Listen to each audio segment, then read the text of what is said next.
Hello नमस्कार प्रणाम हर हर Mahadev. SP news Bangalore में आपके स्वागत बा।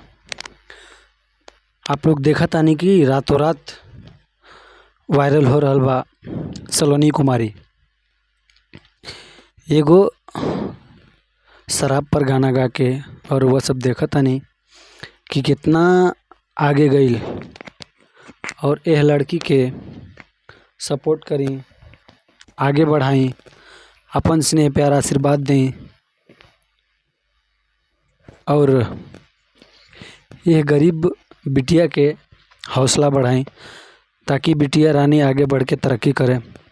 और वो लोग देख रहा बानी कि रातों रात वायरल होती है ये लड़की शराब पे गाना गा के, भाई बहन पे गाना गा के, माई बाप पे गाना गा के, और वो सब के बीच ये वीडियो देख रहा बानी सलोनी कुमारी के, वो बहुत तेज़ी से वायरल होत बा।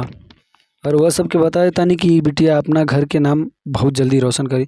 और वो सब देख रहा बानी ये वीडियो में, ये फोटो में, ये लाइव में कि कहाँ से कहाँ कैसे कैसे स्ट्रगल करके बिटिया स्कूल से वायरल भइल भी है और एगो भोजपुरी गाना गा के। तर वह सब देखा था नहीं और अपन ढेर सारा स्नेह प्यार आशीर्वाद दिए बिटिया रानी के कि रातों रात वायरल हुई बिटिया।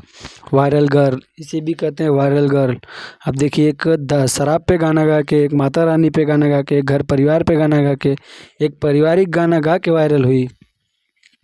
और साथ ही साथ कितने मीडिया वाले इसके करीब पहुँचे,